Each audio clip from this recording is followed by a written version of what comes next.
Өзіңіздің руыңыз қандай? Найманмын. Наймансыз. Мынау менің балаларымның бөлмесі. Араб жігітіне тұрмысқа шықтыңыз. Иә. Бұл жақта аттың етін жемейді, жылқының етін жемейді. Дубайдың еті қалай болады екен? Өмірімде бірінші рет. 6 бала шағың бар, шаршамайсың ба дейді. Сонда сіз бір баламен шаршамай жүрсіз ба деп сұраймын да. Жарқын аға мен Мунира ханым 13 көлігінің біреуін маған берді. Мен Дубайға келгенде менің шашым жап-жақсы, құндыдай қап-қара шашым. Әдемі жігіт болатынмын. Дубайда тұратын қазақ, сіз айына қанша табасыз? Бала босану үшін де 18-20 мың доллар төлей ма? Иә. Мені бір-ақ күн жатқызды.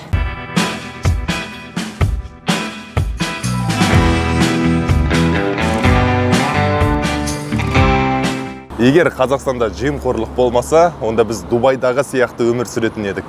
Бұл сөзді сіз өміріңізде бір рет болсын айттыңыз, немесе бір рет болсын естідіңіз. Солай ғой. Енді бұған көз жеткізу үшін біз Дубайға келдік. Көрейік, Дубайдағы қазақтар қалай өмір сүреді екен. Расымен біз ойлағандай бай ма? Бүгінгі шығарылым өте қызық болады, сондықтан пікір жазыңыз, лайк басыңыз, осы видеоны WhatsApp-тағы топтарға таратыңыз.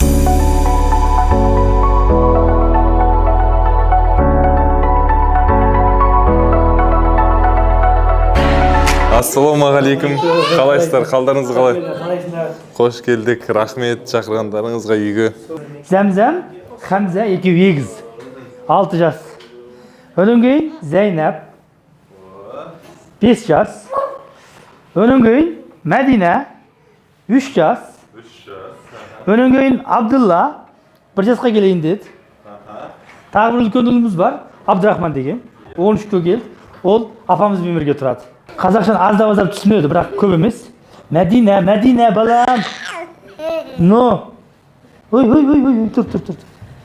Отырыңдар, тыныш отырыңдар. Бізде негізі салт дәстүрімізді тастамаған қазақтармыз. Алыста жүрсек те, қонақ келсе 5 малмақ ет асамыз. Қасыңызда сіздің көмекшіңіз ғой, не?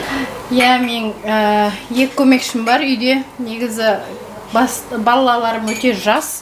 Сол үшін өзім жұмыстамын. 2 көмекшім үйде маған көмектеседі, бала шағама көмектеседі. Мынау менің балаларымның бөлмесі. Өзім бұрын жас кезімде ағашшылық өнері үйренгем. Соған мынау бір бөлме үйдің ішін 2 этаж қылып жасағам. Міне мынау сабақ қарайтын жерлері, столдары. Мына жақта ұлдарым жатады. А 2-ші этажда мына үстіне қарай шығамыз. Бұл жерде қыздарым жатады. Бұрын солай болған. Кішкентай кездерінде енді әзір олар өсіп келе жатыр ғой. Соған ұлдар мен қыздарды бөлу керек. Міне төбесінде қалай маған бытқып жатыр әлі, оны жинамапты ғой. Жинамапты. Сөстіп енді балаларды бөлеміз. Қыздар осы үйде қалуы мүмкін. Ұлдарды басқа бөлмеге шығарамыз. Қолдан келгенше енді кішкентайымыздан бастап, балаларымызды кішкентайынан бастап өзіміздің қазақи дәстүрмен таныстырып үйретіп келе жатырмыз. Шетелде болсақ та жүрегіміз атамекеніміз Қазақстанды ұмытпаймыз. Балаларымыз үйретіп жатырмыз, алхамдулилла.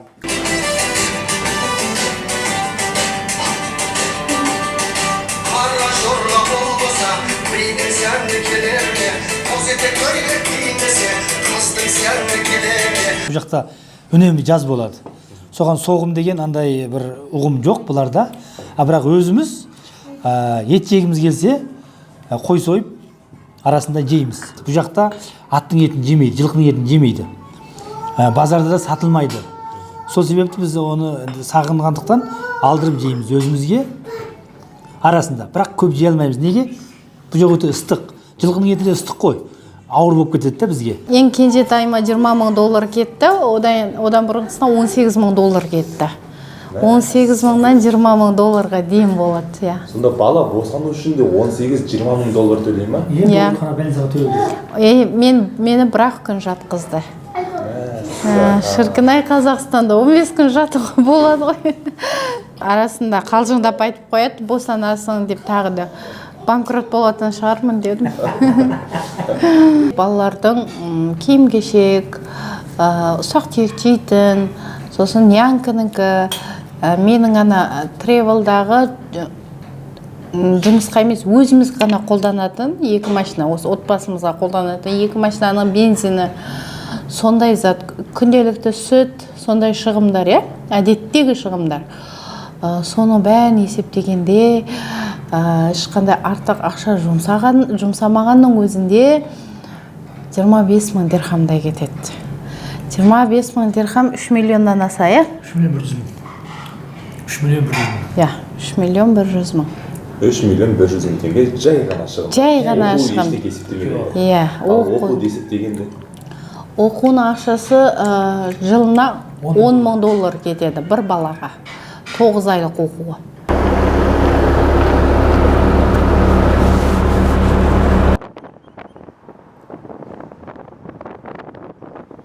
Жарқын аға мен Мунира ханым 13 көлігінің біреуін маған берді.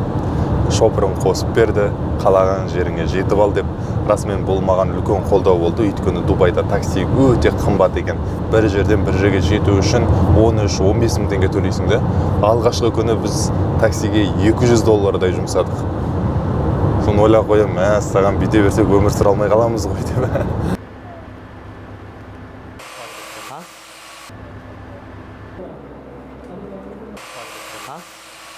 Қызметкерлерім, дизайнерларым, жаңағы менеджерларым, сату менеджерлары, дизайнерлар, осы жерде дизайн жағынан барлық жұмыстар жасайды. Бұл жердің барлығы сіздің өзіңіздікі ме, әлде жалғап отырсыз ба? Бұны мен жалғап отырмын. Жалғап отырсыз. Қанша шаршы метр?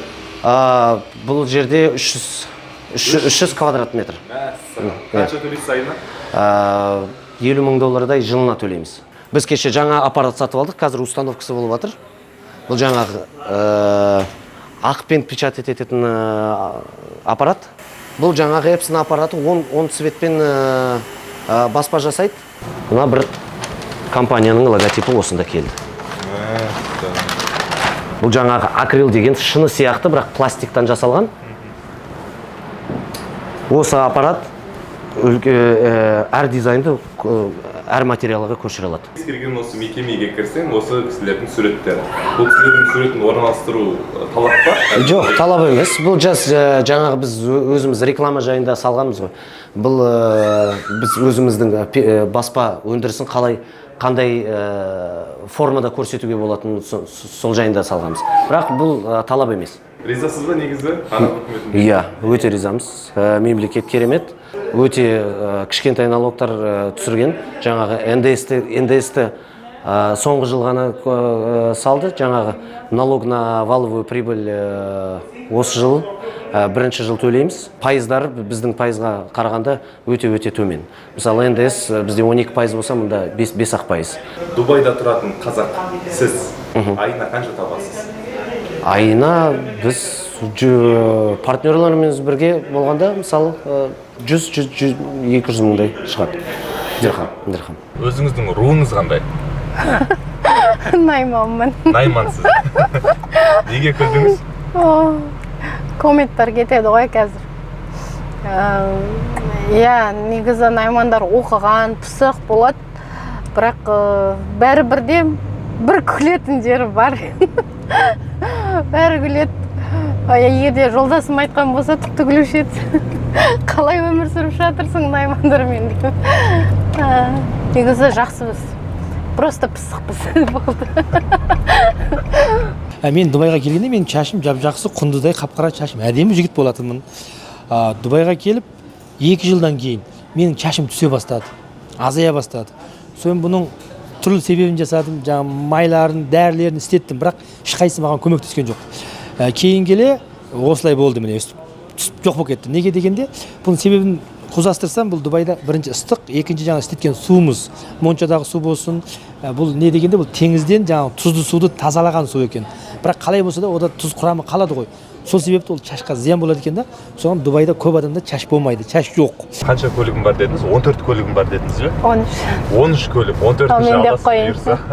Мен деп қойып. 13 көлігіңіз бар. 13-тің барлығы өзіңіздікі ме, әлде несиеге алынған көліктер ме? Енді қайтадан біреулер ренжіп қоймай. Негізі несиеге жоламаймын. Жақындамаймыз. Шариғаттан болсын, ол қайтару оңай болмайтын сияқты. Енді ешкім ондай тәуекелге барғым келмейді. Болашақта бизнес қалай болатынды бір Алла біледі. Егер болмай қалған жағдайда кім қайтарады оны дегендей. Сол үшін шамам жеткенше 13-ті бір уақытта бір мезгілде алған жоқпыз. Сол бір айдан етіп 13 ай кеткен шығар соның бәрін. Бірінші басталғанда зарплатым менің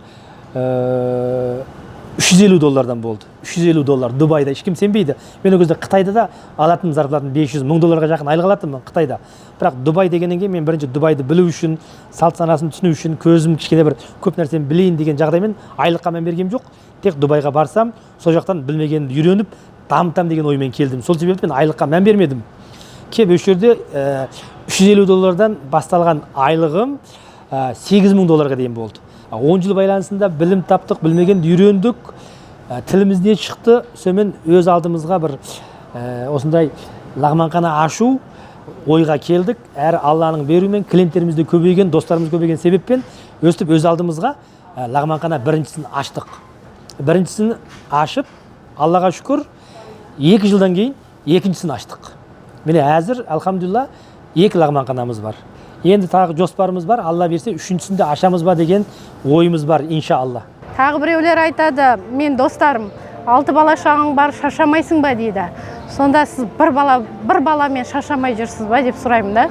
Бір бала да шаршатады, 6 бала да шаршатады. Енді біреулер айтады, үлкен дегеннен кейін мені асырайтын шығар деп. Сіз ойлаңызшы, қазір мен 6 балам бар деп айтып, мақтанып атқанда бірінші қуанған адам мен емеспін ба? Дұрыс па? Сол үшін қалған нәрсе маңызды емес. Мемлекеттің көмегі де маңызды емес. Оның ер жетіп мені асырайтын да маңызды емес. Дәл қазір мен соның бар болғанынан қуанып жатырмын. Болды. Жаңағы үйде кесеп далаға дұрыс келмейді деген секілді кейбір жұмыстар біз ойлағандай болмайды екен. Мен бірінші сол үшін атамекен Қазақстан болғандықтан бірінші Қазақстанға барғам. Қазақстанға барған жылы мен 2006 жыл болатын. Ол кезде мен орыс тілін білмеймін. Қазақша, Қазақстанда болғаннан кейін қазақша жақсы деп ойлаймын. Бірақ мен келгеннен кейін оның үстіне Алматы емес, ол тұрған жерім жаңағы орыс, Россияға шекараға жақын жер болған себепті ол жердің қазақтары да орысша сөйлейді екен. Мен орыс тілден қиналдым. Әрі кейбір жұмыстарым мен ойлағандай ол жерде дамыта алмай қалдым. Өйткені мен ол жерге жаңа келген себепті көп тәжірибем жоқ, тіл байлығым жоқ болғандықтан ол жерге дамыта алмай қалдым. Кафе біздікі алхамдулилла, әрі өзім басаспазбын. Өз қолыммен қонақтардың тамағын өзім пісіремін.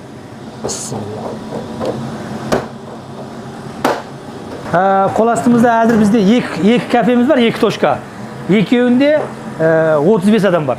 Мынаның өзінде 25 адам бар. Екіншісі кішкентелеу, ол фастфуд сияқты. Ода 8 адам жұмыс істейді. 8 адам. Өзім қазақпын. Әкем қазақ, қаным қазақ. Бірақ менің мамам ұйғыр болды. Бірақ ұйғыр болғанмен ол кісі қазақ болып кеткен ұйғыр енді. Қазақ ауылында өседі, бірақ өз ұлты ұйғыр, әмелетте қазақ. Бәрі қазақ, тілі қазақ, оқу қазақ, бәрі қазақ. Бірақ енді мен өзім қазақпын.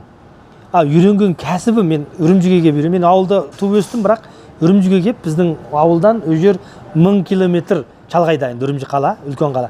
Сол жерге келіп мен өзім аспаздық ұнатып үйрендім. Аспаздық үйрену байланысында енді бұл лағман деген негізі ұйғырдың тамағы. Енді әр ұлттың өзінің тамағы бар. Қазағымыздың 5 бармағымыз бар дейміз, анауымыз бар. Сол секілді әр ұлттың өзінің бір ерекше тамағы бар. Мен сол үйренген тамақ әрі Үрімжіде ұйғыр кісілер көп болады. Үрімжінің ерекше тамағы, ұйғырлардың ерекше тамағы осы лағман болған себепті мен үйренген тамағым осы лағман болды. Осы мамандықты үйрендім. Өзінде ұнатып жеймін, лағман өзі керемет тамақ. Сол себепті мен Дубайға келгеннен кейін қарасам мамандығым сол. Бұл жерде осы лағманның жоқ екенін, сондай бір бостық, бір орай бар екенін мен сезіндім. Сол үшін лағман деп кафе жүргізуге әрі лағманды осы жаққа көп күш шығарып танытуға себеп болған жағдай сол. Мына кісіге қарап, қазір Дубайда жаңбыр жауып жатыр деп ойлап қалмаңыздар. Күн ыстық, қол жатыр жаңбырдан ғана емес, күннен де қорғайды екен ғой. Оны Дубайға келіп біліп жатырмыз. Адамдар, мысалы бір дүниеде зат сатып алу үшін дүкенге барып жүрмейді. Бұл жақта көбінесе тапсырыс бере салады, өйткені сыртқа шығу, күндізгі уақытта сыртқа шығу өте қиын. Қазақстанда да мұндай мүмкіндік бар. Отандық Чока қосымшасы арқылы азық-түлікті небәрі 15 минутта үйге жеткізуге болады. Тапсырыс бересіз, 15 минуттан кейін азық-түлік үйге келеді. Керемет қосымша. Сондықтан сілтемесін төменге қалдырдым, жүктеп алыңыздар. Айтпақшы, Чока холдингі отандық IT саласын дамытып жатыр. 13 жылдан бері түрлі IT жобаларды шығарған. Еліміздің осы IT саласына тың серпін беріп жатыр. Оны да айта кету керек. Сондықтан Чокадағы жігіттер, ана логотипінде жүрек бар ғой, сондай жүрекке лайық.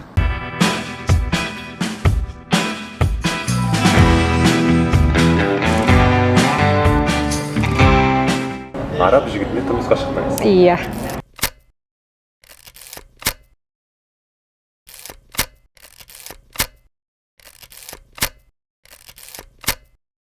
Қалай екен? Өте керемет, бізден көп ондай қатты айырмашылығы жоқ деп айтар едім. Енді барлығымыз мұсылман болғандықтан, бір арасында біз ойлап жатамыз ғой, біздің салтқа да келетін жерлері бар. Сондықтан да ондай бір қатты өзгешілік ондай бұл көрген жоқпын. Енді бұлар менің өзімнің тұрмысқа шыққан жолдасым және оның отбасы оқыған адамдар болғандықтан, современный дейміз ғой, көзқарастары өмірге деген жаңағыдай менің өзімнің түсінбейтін нәрселерім болса, мүмкін көбісі ойлап жатады, жаңа араб жігітіне күйеуге шыққаннан кейін жабыну керек деген сияқты. Ондай жоқ, адамның құқығына қарсы жүрмейді екен. Жолдасыңыз долларовый миллионер ма? Аллах шүкір. Аллах шүкір.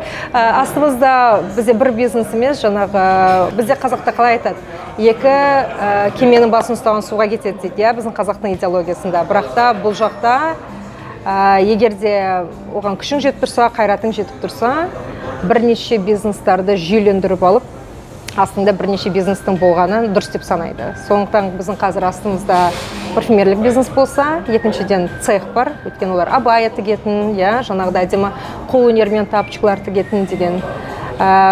Үшіншіден недвижимость.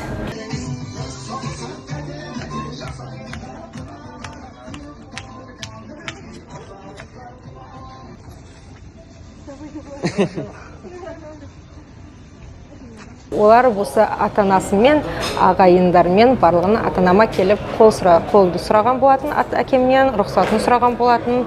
Ата-анам батасын бергеннен кейін барлығымыз отырып тойдың қашан болатынын бірге шешкен болатын болсын. Дәл біздің Қазақстандағыдай.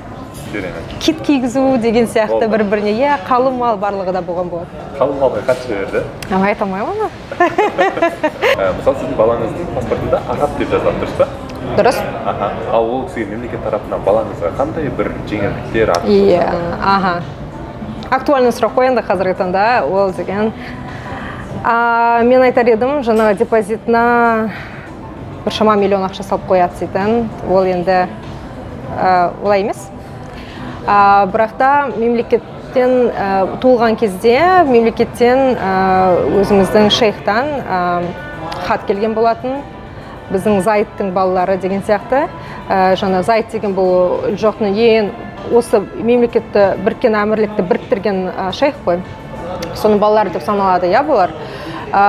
Содан бір қош келдің осы өмірге деген сияқты жаңағыдай бір өзінің ілтипатын білдірген болатын. Одан бөлек мемлекеттен енді қазір 18-ге толған уақытта бұйыртса елден берілетін жер болсын, немесе дайын тұрған үй болатын болсын, олардың барлығы мемлекеттен ала алады. Және оқуы тегін болады. Дубайға келгеніне бір ай болған Ильяс пен Әселдің шаңырағындамыз. Қазір ол жастардан сұхбат аламыз, өздері тәуекелге бел буып, Дубайға келіп, осы жақта қызметке орналасып, енді қаржылық жағдайын түзетем деп келген екен. Бұл біздің прихожая, біздің шкафтар, разная одеждамен, и здесь сразу біздің комнатамыз. Мында кухня бар. Күнде тамақ істейміз осында, и біздің кроватіміз. Тағы бізде бар, тағы бір член. Семей. Бұл Қазақстаннан алып келдіңіздер ме? Жоқ, осы жерде алдық. Баленсиага. Атын Баленсиага. Аты Баленсиага. Бізде жұғысты болсын деп Баленсиага. Сол үшін алдық. Тағы мұнда біздің ең мықты жері квартираның бұл балкон. террасамен. Қосайын да. И чай ішіп, обычно кушаем, сидим. И мында бізде бассейн бар. Вообще, біздің ЖК-да бассейн бар, спортзал бар. И күнде барамыз. То бассейн, то спортзал по очереди, я. Айына қанша төлейсіздер бұл жерді жалдап? 3900 дирхам. Біздің мақсатымыз өзіміздің пәтеріміз алып, өзіміз машина алып, сол үшін Дубайға келдік.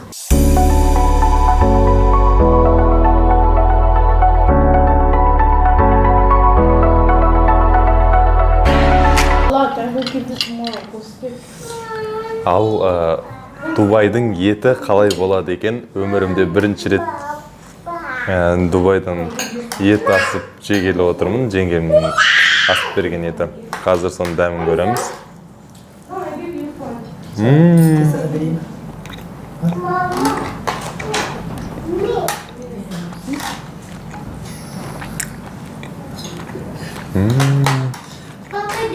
Өте дәмді, жұп-жұмсақ тура. Бабымен пісіпті. Сіздер көріп тұрғандай ресторанымыз бар, тревел компания істейміз, тағы да Абай Академиямен айналысамыз. Осының бәрі балаларының жарқын ертең үшін. Шын әңгіме келгенде. Жылның ішінде біз 100-ден аса негізі нянка ауыстырдық. Себептері әр нянканың өзіне себептер бар негізі. Мінезі бар. Мен енді амал бар, жиі ауыстырмаймын деп, каждыйсына келгенге де ант ішіп жіберем. Енді ауыстырмаймын деп, өйткені балаларға ол дұрыс болмайтынын білдім. Қайта-қайта ауыстырғанда бұлар да біреуге үйреніп қалады, одан кейін екіншісін ауыстырғаннан кейін қайтадан омен үйреніп бірге еткенге уақыт кетеді. Одан кейін мен де жұмыстан қалып, оған 0-ден бастап үйретем. Әр отбасының өзінің бір заңдылығы болады. Мана кеседі мен жерге қоям деймін, ол басқа жақта басқаша үйреніп келген. Қара шайды мен қызылдау ішем деймін, біреулер ақшылдау ішеді дейді. Сондай заңдылықтарды үйрету үшін бірнеше күн кетеді. Айттым ой. Содан кейін не айтам енді, тағы сол күпірлік болып кетеді. Бірақ шынында да осы африкалық қыздардың нянка болатында себебі бар екен. What do you bring? Where is the box? Box? There's a box, but I don't see anything. Inside no anything? No, I don't see anything. Just the box. What I told you, open bag, there is a hook you have to open, there is inside, you will not see. You have to open the hook, it's inside. Қыздар мен ер кісілердікі. Енді негізі бұл ерлерге орамал. Бұны енді папасы байлап көрсетсе, байлап берсе.